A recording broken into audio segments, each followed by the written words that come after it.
राजधानी दिल्ली में 26 साल की श्रद्धा वाकर के साथ आफताब अमीन पूनावाला ने जो किया वो बेहद शर्मनाक तो है ही, लेकिन खौफनाक भी है। 26 साल की श्रद्धा वाकर को आफताब ने 35 टुकड़ों में अलग अलग कर दिया। श्रद्धा वाकर हत्याकांड से पूरे देश की रूह कांप गई। अब इस मामले में हर रोज नए खुलासे हो रहे हैं। इस रिपोर्ट में हम आपको बताएंगे केस की एंट्री गुजरात के चुनाव में कैसे हो गई है। यह खौफनाक क्राइम तो है ही, लेकिन साथ ही साथ इस पर अब सियासत भी हो रही है, और सियासत सीधे गुजरात चुनाव तक। लेकिन उससे पहले जान लीजिए कि हाल के खुलासे में क्या क्या जानकारियां पुलिस के हाथ लगी हैं। दरअसल श्रद्धा वाकर हत्याकांड की जांच में जुटी दिल्ली पुलिस को एक सीसीटीवी वीडियो और एक काली पॉलिथीन हाथ लगी है, जिससे आफताब की काली करतूतों का पता चलता है। दरअसल सबूत जुटाए जा रहे हैं। अभी तक कोई पुख्ता सबूत नहीं दिखाई दे रहा था। मामले में सब कुछ सामने है, लेकिन अदालत के सामने पुलिस को, जांच एजेंसी को सबूत रखने पड़ते हैं।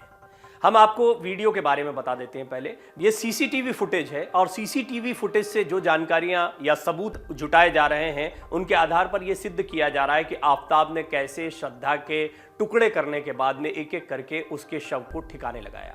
हत्या करने के बाद शव के कुछ टुकड़े उसी वक्त फेंक दिए थे, जबकि सिर, धड़ और हाथ पैरों की उंगलियों को फ्रिज में रखा। आरोपी आफताब ने इन टुकड़ों को 18 अक्टूबर को, यानी करीब 5 महीने बाद, जंगल में फेंका। आरोपी एक ही दिन में इन टुकड़ों को फेंक कर आया था। उस दिन आरोपी आफताब ने शाम 4:30 बजे से 7:30 बजे तक 4 चक्कर लगाए थे। इस दौरान आरोपी सीसीटीवी में कैद हो गया था। पुलिस ने सीसीटीवी को जब्त कर लिया है। सीसीटीवी फुटेज में वो बैग लटका कर जाता हुआ दिखाई दे रहा है। अब बात कर लेते हैं कि पुलिस के हाथ लगी काली पॉलीथीन में क्या कुछ मिल सकता है, या वो क्यों महत्वपूर्ण मानी जा रही है। दिल्ली पुलिस को आरोपी आफताब अमीन पूनावाला की निशानदेही पर एक काली पॉलीथीन बरामद हुई है।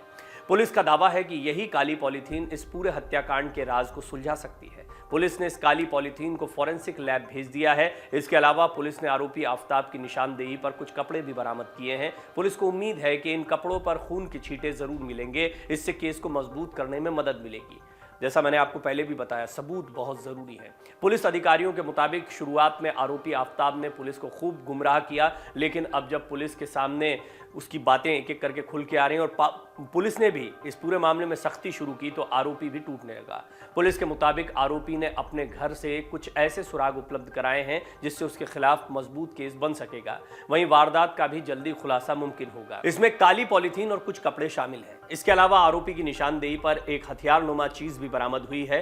पुलिस को आशंका है कि इस हथियार का इस्तेमाल श्रद्धा की हत्या के बाद उसके शव के टुकड़े करने में किया गया होगा।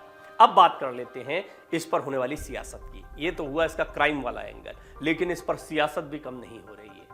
श्रद्धा वाकर हत्याकांड की गूंज गुजरात विधानसभा चुनाव में कैसे पहुंच गई। दरअसल शनिवार को असम के सीएम हेमंत बिस्वा शर्मा कच्छ में एक रैली को संबोधित कर रहे थे। इस दौरान हेमंत बिस्वा शर्मा पीएम मोदी के लिए जनता से वोट की अपील कर रहे थे। उन्होंने इस बात पर जोर देते हुए कहा कि देश को उन्हें केंद्र में तीसरा कार्यकाल देने की जरूरत है।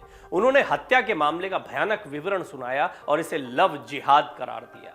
उन्होंने कहा कि आफताब मुंबई से श्रद्धा बहन को ले आया और लव जिहाद के नाम पर उसके 35 टुकड़े कर दिए। शव को कहां रखा? फ्रिज में। उन्होंने कहा कि जब उसकी बॉडी फ्रिज में थी तब वो दूसरी महिला को घर लाया और उसके साथ डेटिंग शुरू कर दी। शर्मा ने यह भी कहा कि अगर देश के पास एक शक्तिशाली नेता नहीं है जो देश को अपनी मां मानता है, तो ऐसे आफताब हर शहर में पैदा होंगे और हम अपने समाज की रक्षा नहीं कर पाएंगे। असम सीएम ने कहा, यह बहुत महत्वपूर्ण है कि नरेंद्र मोदी को 2024 में तीसरी बार फिर से पीएम बनाया जाए। श्रद्धा वाकर हत्याकांड से पूरे देश में सनसनी फैल गई है।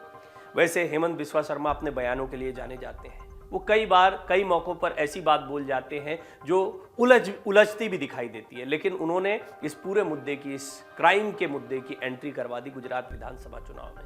वो कह रहे हैं ऐसी घटनाएं होती रहेंगी, एक ऐसे नेता लेकर आए।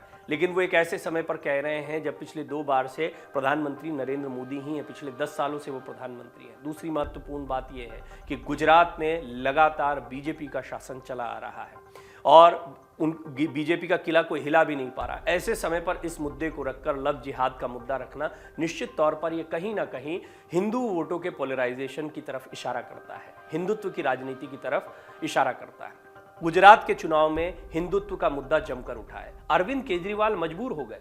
वो लक्ष्मी गणेश की तस्वीर फोटो पर लाने की बात कहते हैं। इसी से स्पष्ट हो जाता है कि गुजरात में इस मुद्दे की जरूरत उन्हें भी महसूस हो रही है। कुल मिलाकर गुजरात विधानसभा चुनाव में हिंदुत्व का मुद्दा बड़ा मुद्दा है, लिहाजा आफ्ताब शिद्दा, लव जिहाद, इस एंगल के साथ में गुजरात ने इस हत्याकांड ने भी एंट्री कर ली और हेमंत बिस्वा शर्मा ने अपनी रैली के दौरान पूरा भयानक विवरण इस घटना का सुनाया और जनता से बीजेपी को वोट देने की अपील की। डाउनलोड करें अमर उजाला ऐप और पाएं खबरें लगातार।